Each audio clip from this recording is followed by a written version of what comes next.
Sometimes, winning means making others lose everything. I whispered to my reflection, a small smile playing at the corners of my mouth. My wedding dress hung beside me, its delicate lace catching the morning light. Perfect, pristine, and soon to be the centerpiece of my carefully orchestrated revenge. The soft knock at my door pulled me from my thoughts.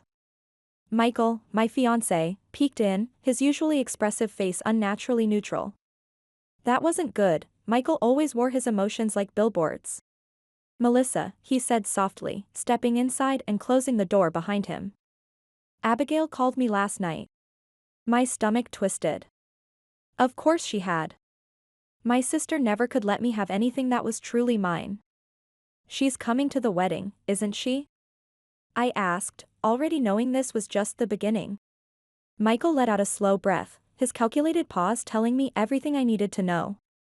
Not just coming. She wants to walk down the aisle before you. In a wedding dress. For a moment, I thought I might actually laugh. It was so absurd, so insulting, yet so painfully predictable. Abigail had been my parents' golden child for as long as I could remember. If she wanted something, she got it. If I wanted something, I got whatever was left over. And now she wanted my wedding. I clenched my jaw, forcing down the wave of bitterness that threatened to overwhelm me. And my parents? Michael sat on the edge of the bed, running a hand over his face. They're backing her up. They think it's only fair since she's older and hasn't gotten married yet. Fair. That word had never once worked in my favor. The memory of my high school play surfaced unbidden, 15 years old, standing on that stage, finally chosen for the lead role. Until Abigail decided she wanted to revisit her high school glory days. 1 week later, I was understudying my own sister.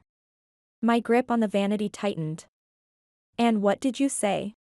Michael met my eyes, and for the first time since he walked in, a slow, almost mischievous smile tugged at his lips.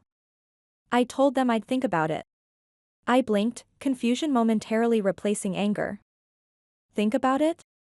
Michael leaned forward, his voice dropping to a whisper. Melissa, we're going to use this to our advantage. Do you really think I'd ever let this happen? That I'd stand by while your sister turns our wedding into her personal fantasy? Then why not shut it down immediately? Because if we say no now, they'll just try to sabotage things another way. His fingers tapped against the bedpost, a habit I'd learned meant his strategic mind was at work. But if they think they're getting what they want, we control the game. A shiver ran down my spine. This was a side of Michael I'd seen before, when he dealt with the corrupt landlord who tried to overcharge us, when his coworker attempted to throw him under the bus. It was the look of someone setting a trap. A slow smile crept across my lips, matching his calculating gaze. Tell me the plan. We let them believe they've won. We let Abigail think she'll have her moment. He paused, eyes glinting. Then, when the day comes, we make sure she never gets the chance to walk down that aisle. A surge of something, vindication, excitement, power, bubbled in my chest. For the first time in my life, my sister was about to learn what it felt like to lose. We spent the next hour planning, plotting, weaving a web so intricate that even my ever-manipulative sister wouldn't see it coming. By the time we finished, I felt lighter than I had in years. The weight of always being second best, of constantly giving in, was lifting. The next evening, I sat across from my parents and Abigail in our childhood home's living room. My mother perched primly on the edge of the couch, hands folded in her lap like she was attending a royal meeting. My father leaned back in his chair, arms crossed, eyes unreadable. And Abigail, she was practically vibrating with barely contained triumph. So, my mother began, smoothing her blouse. Michael told us he was open to discussing the arrangement. Have you had time to think about it? I forced a tight smile, playing my part perfectly. Yes. I twisted my hands in my lap, feigning internal struggle. I don't love it, I admitted, but if it means keeping peace in the family, I'm willing to make some compromises.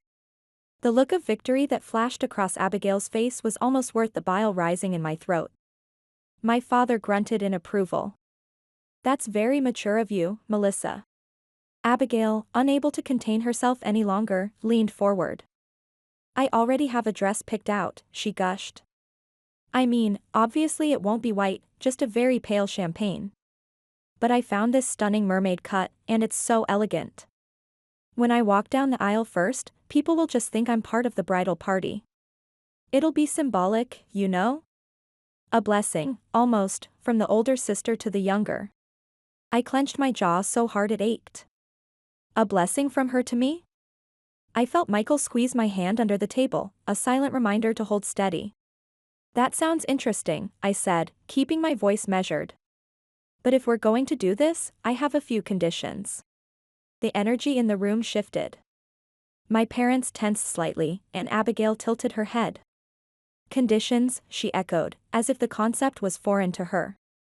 Michael jumped in smoothly. Just little things. If we're making adjustments for Abigail, then we'll need some help with the extra costs. That means budgeting for an upgraded venue, extra seating, catering. He gave a careful pause. We'll need some financial support. My mother waved a dismissive hand. Oh, that's not a problem. Of course we'll help. We want this to be special for both of you. Perfect. Also, Michael continued, since Abigail will be in the procession, we need to coordinate the dresses carefully. It has to look right in photos, which means we should get our dresses from the same boutique to ensure the colors complement each other. Abigail's eyes widened with excitement. Yes. We can go dress shopping together. I swallowed my revulsion and forced a smile. That would be great. What I didn't say was that I already had my dream dress, waiting for me at a boutique 2 towns over, far from Abigail's meddling hands. Anything else? My father asked. We'll also need to book a top-tier photographer and videographer, Daniel nodded. If Abigail is going to be part of the ceremony, we want to make sure it's documented properly. My mother smiled. Of course. And finally, I said, tilting my head slightly, if Abigail is walking down the aisle first, she won't be a bridesmaid, right? Abigail blinked. Huh. I kept my tone light, innocent. Well, if she's getting a moment in the spotlight, then she can't also be part of the bridal party. It would just be too much focus on one person. I think it's only fair. Abigail's face twitched. I could see the hesitation flicker across her features.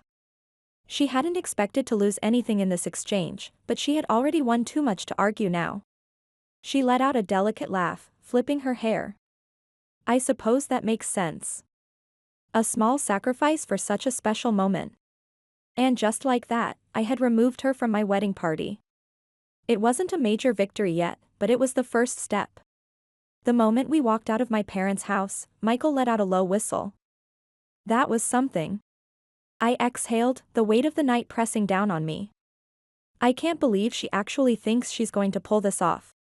Michael grinned. Oh, she'll try. But by the time we're done, she won't even see it coming. The plan was in motion. Now we just had to make sure Abigail, my parents, and everyone else kept believing it. Sometimes the best revenge isn't served cold, it's served with a smile and a carefully crafted illusion of surrender. A week later, I found myself standing in an upscale bridal boutique, surrounded by a sea of white and cream-colored dresses. The afternoon sun streamed through the large windows, casting an almost ethereal glow across the showroom. Abigail was already there, practically bouncing with excitement as she flipped through the racks. Oh, Melissa, look at this one. She pulled out a champagne-colored mermaid dress that probably cost more than my monthly salary. Isn't it just perfect? The way it catches the light. I forced myself to nod, maintaining the facade we'd carefully constructed. Beside me, our mother beamed with pride, completely oblivious to the trap we were setting. The boutique manager, a slim woman named Charlotte, approached with a practiced smile. Would you like to try it on, Miss Abigail?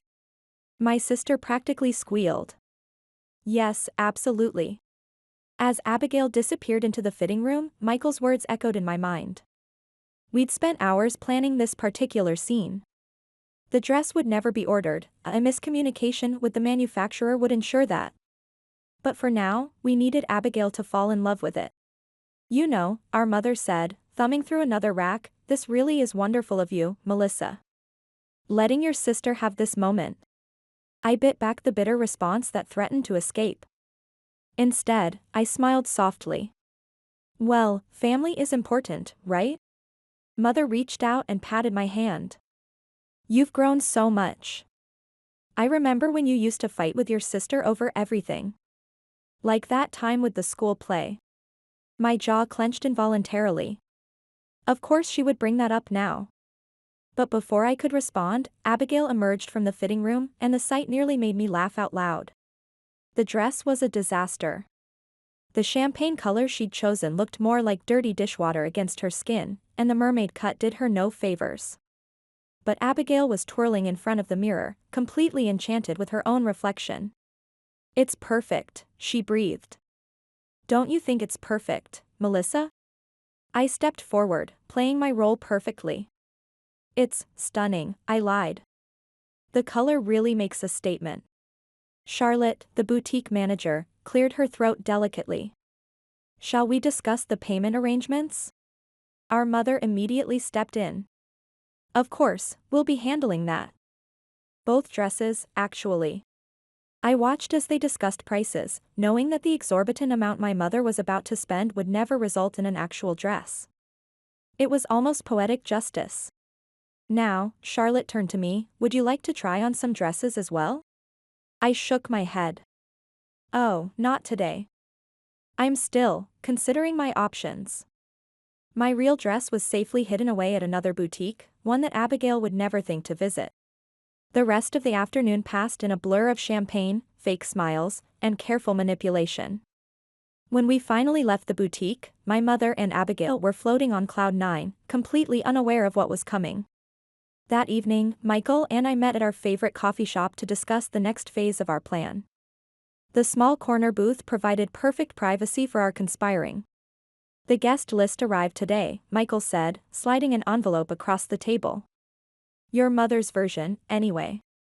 I opened it, scanning the names. Just as we'd expected, half of my friends had been mysteriously omitted, while Abigail's entire social circle was prominently featured. Perfect, I smiled, taking a sip of my latte. And our version? Michael patted his laptop bag. Already printed and ready to mail. By the time your mother realizes your friends are at the wedding, it'll be too late to do anything about it. And Abigail's friends? Their invitations will have an unfortunate encounter with a paper shredder. His eyes twinkled with mischief. But the real masterpiece is what I've arranged with the venue security. I leaned forward, intrigued. This was the part of the plan we hadn't fully fleshed out yet. I've hired a private security team, he explained. They'll have a very specific guest list, and very specific instructions about who's allowed in and who isn't. And Abigail won't be on that list, I finished, feeling a thrill of anticipation. Exactly. But here's the brilliant part, we're going to let her think she is. Right up until the moment she tries to enter. I could picture it perfectly, Abigail, in her ill-fitting champagne dress, being turned away at the door. The thought brought a smile to my face.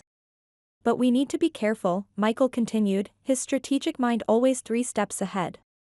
Your sister's going to try something else. You know she won't be satisfied with just walking down the aisle first. He was right.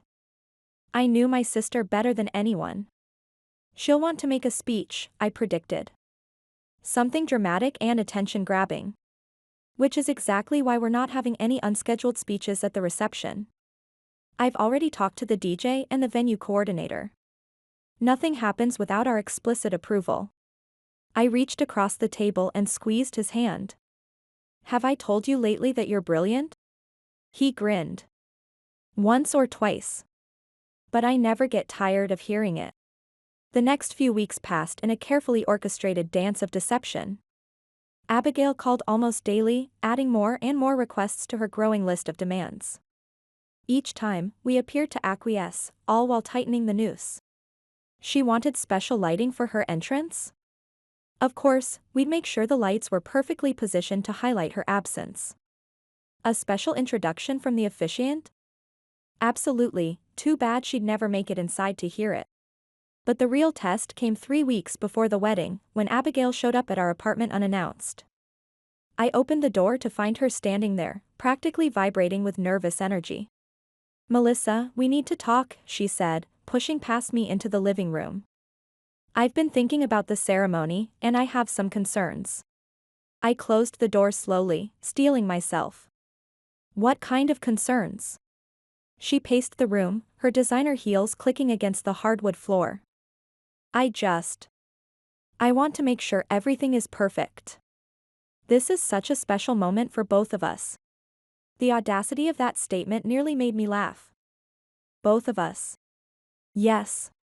She stopped pacing, turning to face me. I mean, this is really about family, isn't it? About showing everyone how close we are, how supportive. I thought about the high school play, about every birthday that became about her, about every achievement of mine that she'd somehow managed to overshadow. Of course, I said softly. It's all about family. Abigail beamed, completely missing the edge in my voice. Exactly. Which is why I was thinking, maybe I could say a few words during the ceremony. Before I walked down the aisle. And there it was. Just as Michael had predicted. I don't know, Abigail, I said, feigning uncertainty. The ceremony timeline is pretty tight. Please. She grabbed my hands, her eyes wide and pleading. It would mean so much to me. I've already started writing the speech, it's beautiful, Melissa. Everyone will be crying. I bet they will, I thought. Just not for the reasons you think. Let me talk to Michael, I said finally. And the wedding coordinator. If we can make it work. Thank you. She threw her arms around me in an enthusiastic hug. You're the best sister ever. As I watched her practically skip out of our apartment, I couldn't help but smile. Every demand, every request, every little thing she tried to add to the ceremony, they were all just more nails in her own coffin. That night, as Michael and I lay in bed, I told him about Abigail's visit. A speech? He chuckled. She really can't help herself, can she? Never could, I agreed. She's always needed to be the center of attention. Well, he pulled me closer, she's certainly going to be the center of attention on our wedding day. Just not in the way she's expecting. I snuggled into his embrace, feeling more certain than ever that we were doing the right thing. Some might call it cruel, what we were planning. But after 27 years of being pushed aside, of being made to feel less than, of watching my sister take and take and take, this wasn't cruelty. This was justice. The final pieces of our plan fell into place over the next few weeks. The dress shop called Abigail to confirm her order, which, of course, didn't exist. Our mother tried to intervene, but without any paper trail or proof of payment, there was nothing she could do.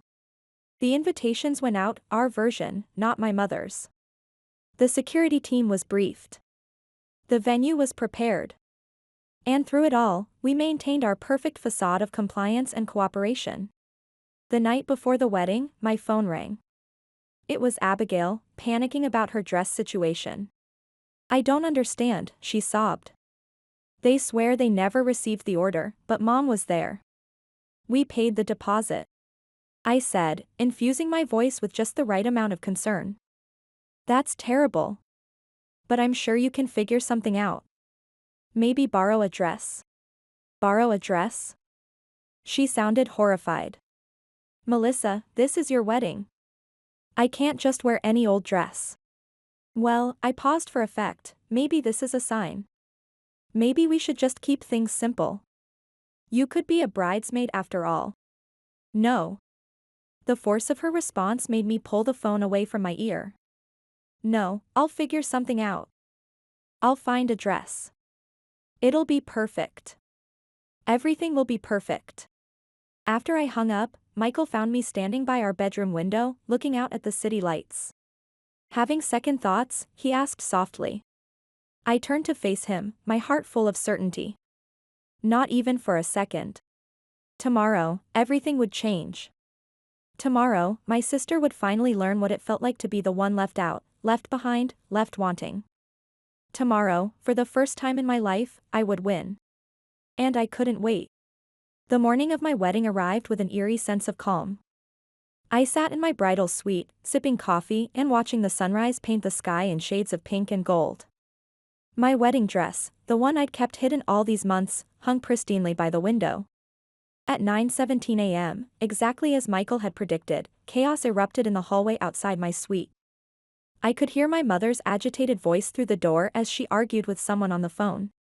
What do you mean they can't find another dress? Well, look harder. This is an emergency. I took another sip of my coffee, enjoying the warmth of both the drink and the moment. In the background, I could hear my bridesmaids chattering as they got ready, blissfully unaware of the drama unfolding. At 10:30 a.m., my phone buzzed with a message from Michael. It was a photo of the venue entrance, where a group of confused and increasingly angry people were gathering, Abigail's friends, all dressed up with nowhere to go. Security's doing their job perfectly, his message read. No one without an official invitation is getting in. I smiled, remembering how meticulously we'd planned this part.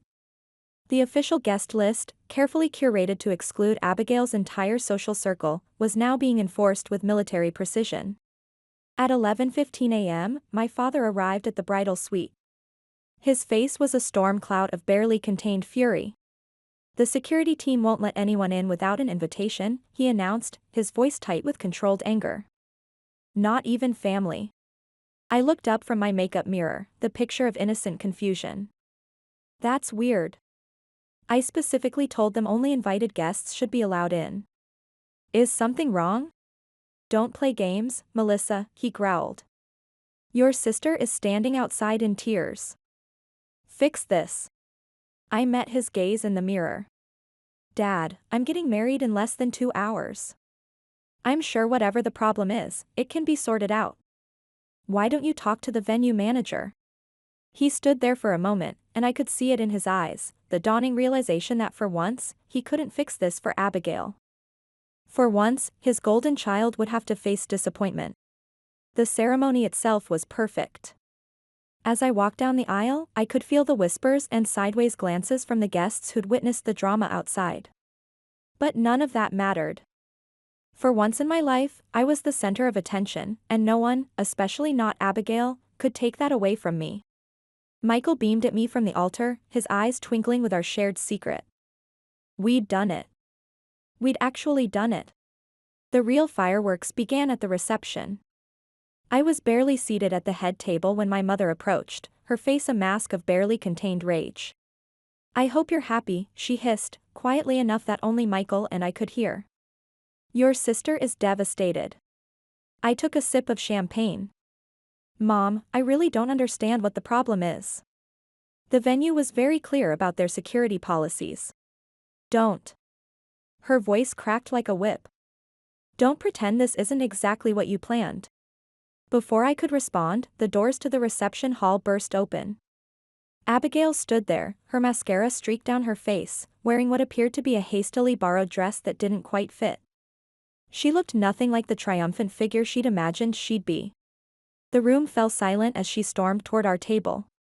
Guests turned to stare, whispers rippling through the crowd. This was the moment we'd been waiting for, Abigail's public meltdown. You did this, she shrieked, pointing an accusatory finger at me. You planned all of this. I maintained my composure, years of practice helping me keep my expression neutral. Abigail, you're making a scene. A scene. She laughed, the sound bordering on hysteric. You want to talk about scenes? You orchestrated this entire thing. The dress, the invitations, everything. Abigail, our father warned, appearing at her side. But for once, his presence didn't calm her. No. She slammed her hands on the table, making the glasses rattle. I want her to admit it. Admit that you did this to hurt me. I set down my champagne glass and looked her directly in the eyes. The only person who tried to hurt anyone was you, Abigail. You tried to make my wedding about you. Like you've done with everything else in my life. The truth of those words seemed to hit her like a physical blow. She staggered back slightly, her face paling. I was trying to make it special, she stammered. No, I said softly, but loud enough for nearby guests to hear. You were trying to steal my moment. Like you always have. But not this time. Something snapped in her eyes. With a scream of rage, she grabbed the nearest wine glass and hurled it at me. Michael, anticipating this, caught it smoothly midair. The gasps from the guests were audible. Abigail froze, suddenly aware of her audience. I watched as she looked around, seeing herself through their eyes for the first time, not as the beloved older sister making a touching gesture, but as a jealous woman having a public meltdown at someone else's wedding. Our father grabbed her arm. "That's enough," he said firmly, but I could hear the unfamiliar note in his voice. For the first time, he was ashamed of her. As they led her away, I could hear the murmurs from the guests. "I can't believe she did that. How embarrassing. Poor Melissa, having to deal with that on her wedding day." I caught Michael's eye and saw his subtle wink. The plan had worked perfectly. Abigail had shown her true colors to everyone, and there was no coming back from this. The air felt lighter after Abigail's dramatic exit. For the first time in my life, I wasn't waiting for the next fight, wasn't bracing for another betrayal. I was married, happy, free. The honeymoon flight was early the next morning. As we waited to board, my phone buzzed. My mother.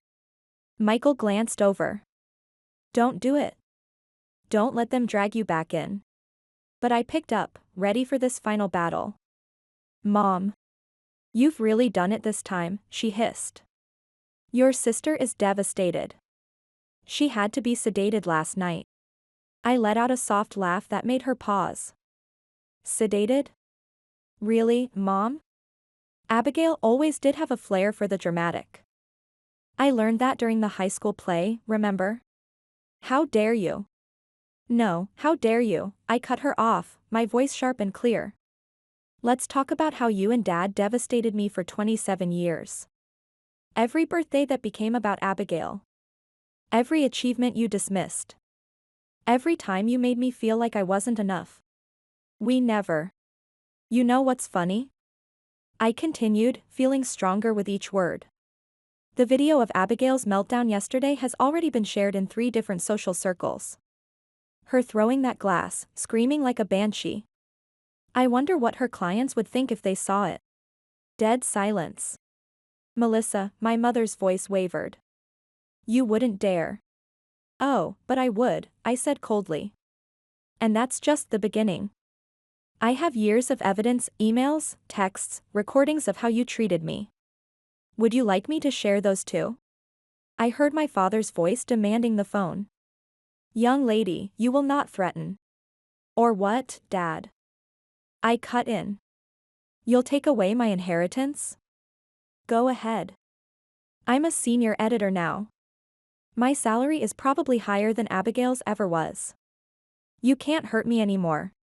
3 months after our honeymoon, I heard through the grapevine that Abigail had lost her biggest clients. Apparently, the video of her wedding meltdown had accidentally reached their inboxes. Her carefully crafted professional image was in shambles. 6 months later, she had to move back in with our parents after losing her job at the family real estate firm. The board had decided she was too volatile to handle client relations. I heard she tried to blame me for her downfall, but everyone had seen her true nature at the wedding. There was no coming back from that. As for our parents, their perfect family facade crumbled spectacularly. The annual Christmas gala was cancelled, no one would RSVP. Their country club membership became awkward as whispers followed them everywhere. The family that had once been the toast of their social circle was now its cautionary tale. 1 year after the wedding, I received a thick envelope from their lawyer.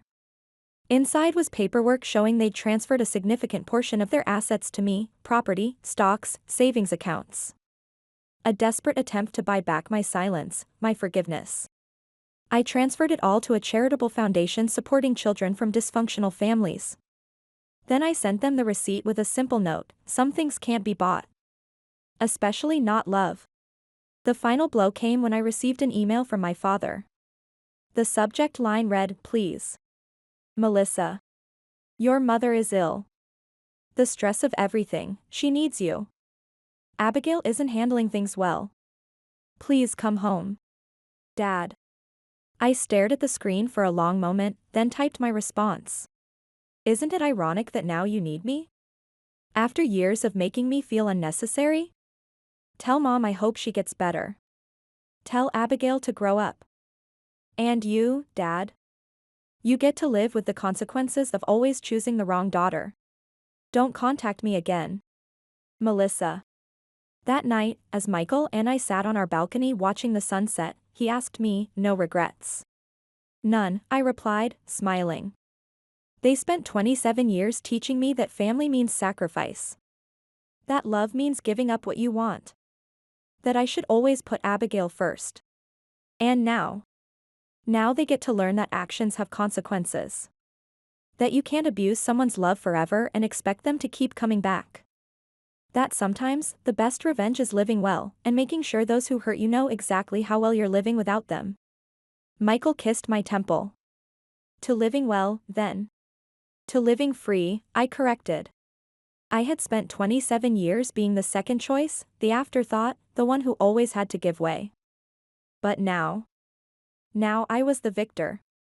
Abigail was living in her childhood bedroom, our parents were social pariahs, and I was thriving. The old Melissa might have felt guilty. The new Melissa? She knew that some people don't deserve second chances. Some bridges aren't meant to be repaired. Some families need to be left in ruins. And as I looked out at the setting sun, I felt absolutely magnificent. Because in the end, I hadn't just won, I had shown them exactly what they had lost. And that was the sweetest victory of all.